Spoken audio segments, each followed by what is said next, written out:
ከዛ በፊት እንግዲህ የፕሮግራማችንን እናስተዋውቃለን። አሁን ቀጥታ በፕሮግራሙ መሰረት የመክፈቻ ንግግር ናትናኤል ያደርግልናል። እንግዲህ መድረኩን ለሱ ሰጣለሁ። በመጀመሪያ ሁላችሁም ጥሪያችንን አክብራችሁ ስለመጣችሁ በተንከራታችሁ ህልሞች ስም ከልብ አመሰግናለሁ። ከሁሉ አስቀድሜ ለዚህ ላበቃኝ ለፈጣሪ እጅግ አድርጌ አመሰግናለሁ። በመቀጠል በስደት ላይ ሆኜ ለዚህ መጽሐፍ ስኬትና መንገዴ ለሆነችው ለማርቲና ከልብ አመሰግናለሁ። እንዲሁም ለወላጅ አባቴ፣ ለወላጅ እናቴ የከበረ ምስጋና አቀርባለሁ። የሰዎች ፈተና ብዙም ቢሆን ለዚህ ለኔ ስኬት አስተዋጽኦ ያደረጉ ቢኖሩም በቅርብ ከጎኔ ሆናችሁ ለምትመለከቱኝ ዘመድ አዝማዶቼ ላበረታታችሁኝ በሙሉ ከልብ ምስጋናን ላቀርብ እወዳለሁ። ከዚህ በመቀጠል ውድ ዘመዶቼ በውጭም በሀገር ውስጥም የምትኖሩ የሀገር ሰዎች ለዚህ ስኬቴ ስለተባበራችሁ ከልብ አመሰግናለሁ። እንግዲህ ይህንን ምስጋና ካቀረብኩ በኋላ እዚህ የተገኛችሁ ወገኖቼ መልካሙን እየተመኘሁላችሁ የተጠማሁበትን፣ የተራብኩበትን፣ የተንከራተትኩበትንና ያደግኩበትን ታሪክ በመጽሐፍ ውስጥ አንብባችሁ የራሳችሁን ሐሳብ እንድትሰጡበት በትህትና ጠይቃለሁ። እግዚአብሔር ምስጋና ይድረሰው። ይህንን መጽሐፍ መታሰቢያነቱ በየበረሃው ለወደቁት፣ ለተንከራተቱት፣ ለተቸገሩት እንዲሁም በየባህሩ ለሚሞቱት በመከራም አምልጠው በስደት ለሚኖሩት ወገኖቼ መታሰቢያነቱ እንዲሆንልኝ አሳስባለሁ። አመሰግናለሁ። የተከበሩ ሻለቃ ደሳለኝ ደግሞ ወደዚህ ወደ መድረኩ መጥተው ግጥሙን ያነቡልናል።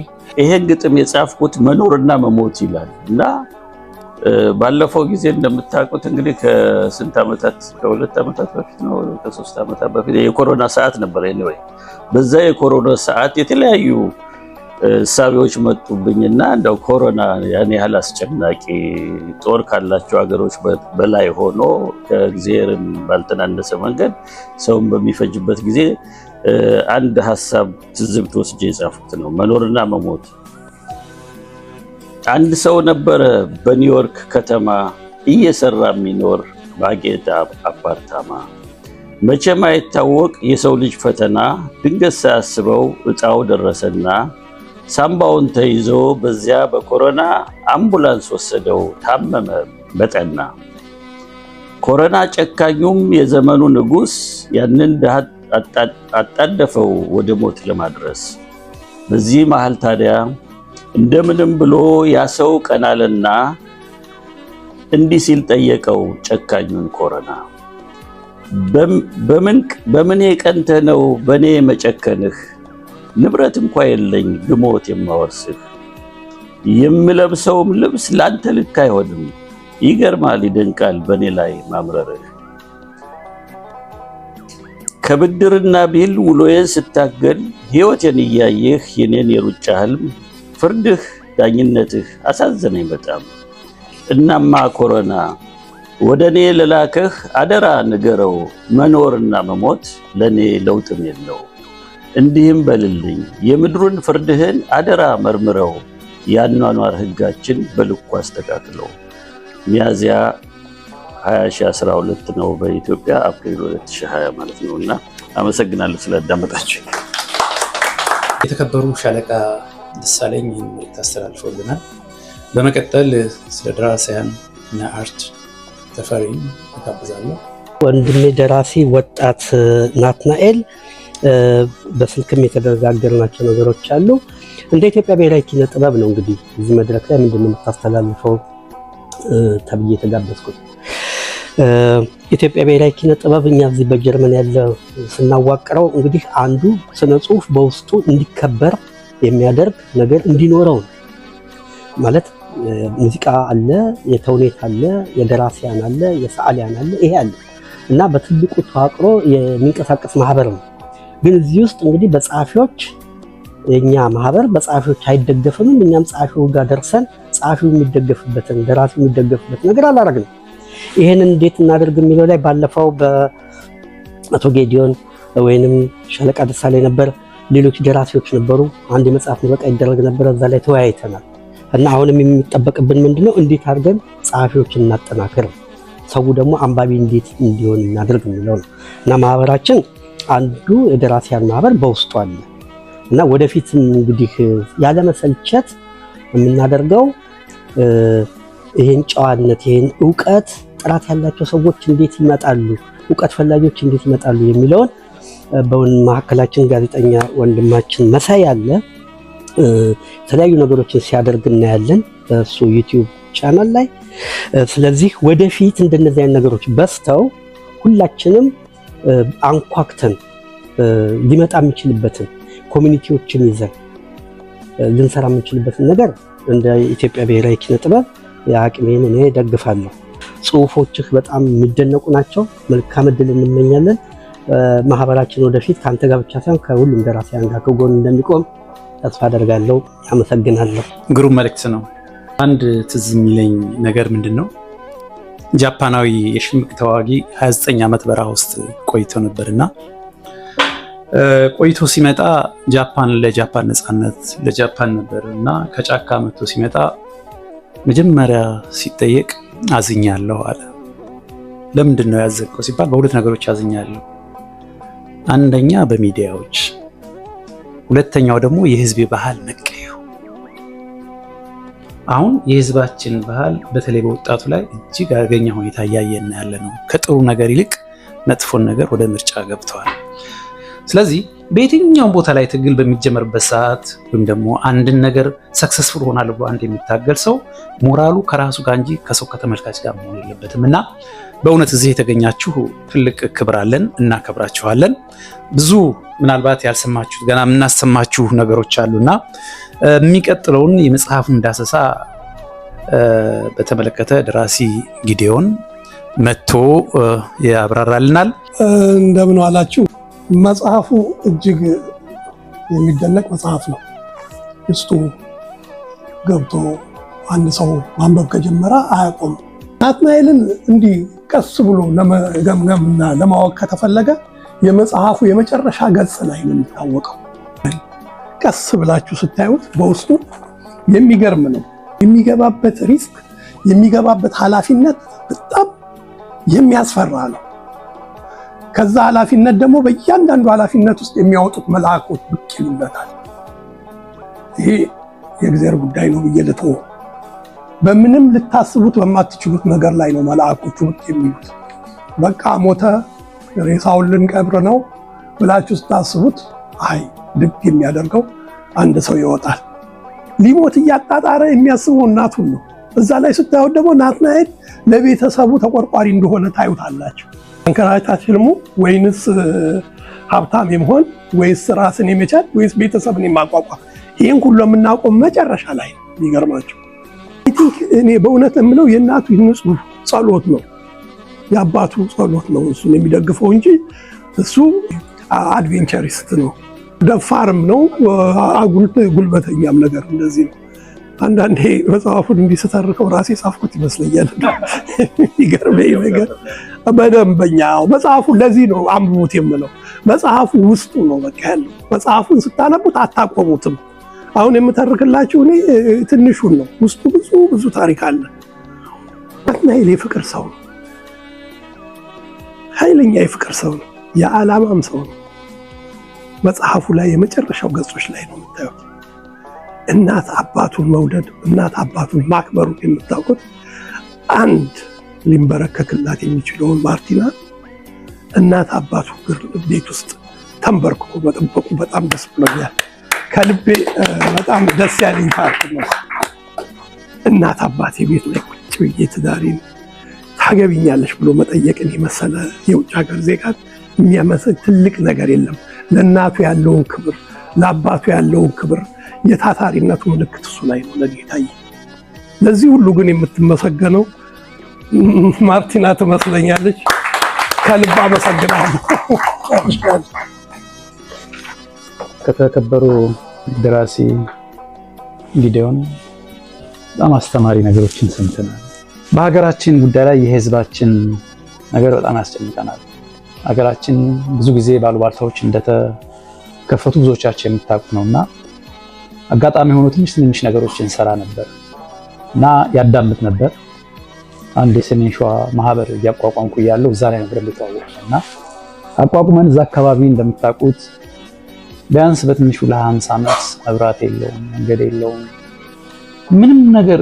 ድሮ አፄ ኃይለ ሥላሴ የሰሩት ሁለተኛ ደረጃ ትምህርት ቤት ነበርና ምን እንዳደርግ ሁሉም ወደ የጉሬው ገባ ብለን በምንለፋበት ሰዓት ይሄ ሰው ያን አካባቢ አያውቀው።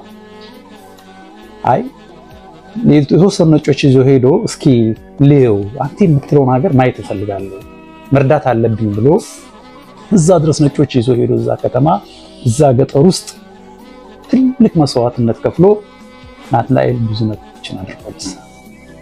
ትምህርት ቤቶች ህዝቡ ምንድነው ህዝቡ መካከል ገብቶ የማያውቀው ህዝብ መካከል ገብቶ የማያውቀው ሀገር ላይ ከነጮች ጋር ገብቶ ብዙ ፕሮጀክቶችን ለመስራት ከዛም አልፎ ተርፎ ቃል የገባው የመጽሐፍ 10% ለነዛ ምስኪኖች የሚሄድ ገንዘብ። ይሄንን ለድሃዎች አስቦ ይሄን ነገር ሲያደርግ እዛ ገበሬዎች መካከል ሄዶ ባልተወለደበት በማያውቀው ቦታ ላይ ሄዶ ስቲል እስካሁን ለነሱ ሲሰራ ያ ኢትዮጵያዊ የሚባለው ነገር የት ጋር ነው ያለው ብለን ስንል ናትናኤል ጋር እናገኘዋለን። ለዚህ ነው ናትናኤል ትልቅ ነው የምንለው። አስተሳሰቡ፣ አመለካከቱና ደግነቱ እጅግ የጠለቀ ችግርን የተገነዘበ ለችግረኞች የቆመ ወጣት ልጅ ነው። በእውነት በዚህ አጋጣሚ በሰሜን ሸዋ ህዝብ ስም በእርግጥ ህዝቡ ጋብዞታል፣ ያውቀዋል፣ ያከብረዋል። እንደው እናንተም እንድታመሰግኑልኝ በዚህ አጋጣሚ ጠይቃለሁ። እንዲህ አይነት ውጣ ውረድ የበዛበትን ከባድ ነገር በመጽሐፍ ሰንዶ እንዲህ ደግሞ ምርቃት ነው ብሎ ሲጠራን ትልቅ ነገር ነውና ወንድማችንን እግዚአብሔር ይስጥልን እያልኩ ወደ ተሰጠኝ እሄዳለሁ። ከመጽሐፉ ውስጥ ትንሽ ነገር አነብላችኋለሁ። የባህር ላይ ጉዞ በተለይ በማዕበልና ወጀብ በዝናብና በመብረቅ ሲታጀብ የሰውን አእምሮ ያስጨንቃል።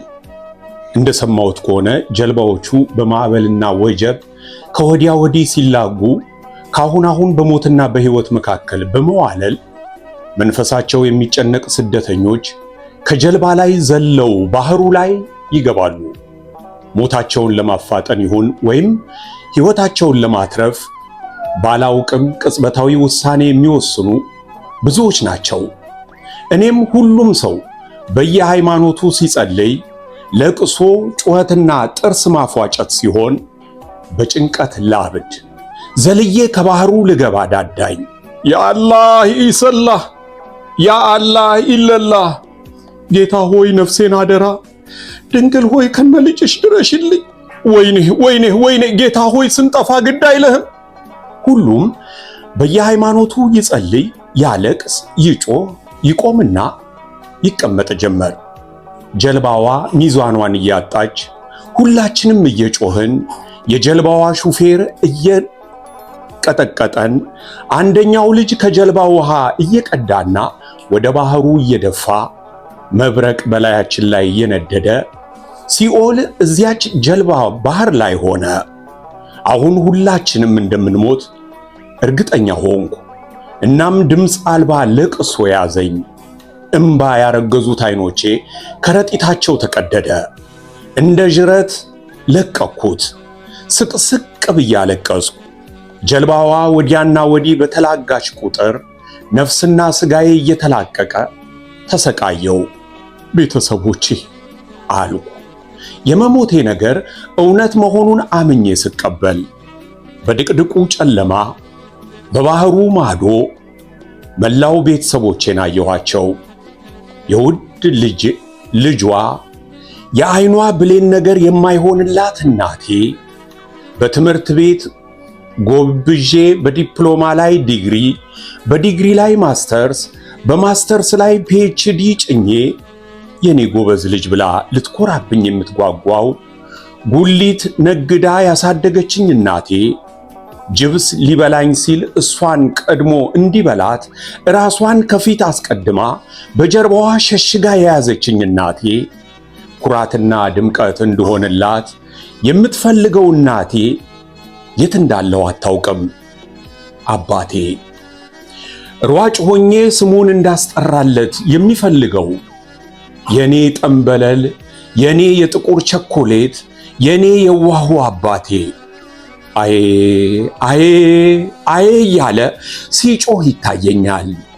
የየዋህነት ጥግ የሆነው አባቴ ልጁን አፈር ሳያለብስ አዬ አዬ አዬ ልጄ ብሎ ሳያለቅስ ውስጡ በታመቀ ሐዘን በጥበቃ ስራው ላይ ጭብጥና ኩርምት እንዳለ ሐዘን ውስጡን እንደቦረቦረው ሲኖር ታየኝና መሪር አነባው።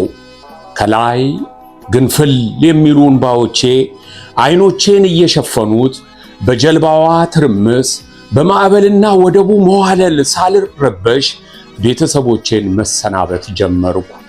አይኔ ተከድኖ ወደ ሞት ስሄድ ጀልባዋ ወደ ላይ ተነስታ ውሃው ውስጥ ስትጠልቅ እኩል ሆነ እያለ ይቀጥላል። ገዝታችሁ አንብቡት። አመሰግናለሁ። በጣም ታለንትድ፣ በጣም ደስ የሚል በጣም ጥሩ መልእክት ነውና ይሄ መጽሐፉን እንግዲህ በደንብ እንድታነቡት ያነበባችሁም ደግማችሁ እንድታነቡት ነው። ብዙ የሚጨበጥ ነገር አለው።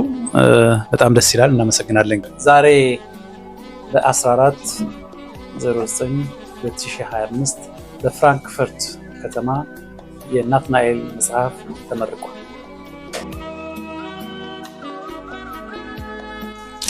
በፕሮግራማችን መሰረት ፕሮግራማችንን በሰዓታችን አጠናቀናል። አሁን የፎቶግራፍ ከሱ ጋር ፎቶግራፍ ለመነሳት መጽሐፍ ለመግዛት እንግዲህ ያለችን ጊዜ እንጠቀማለን። መልካም ጊዜ፣ ትልቅ ማስታወሻ ነው። እንግዲህ መልካም ቆይታ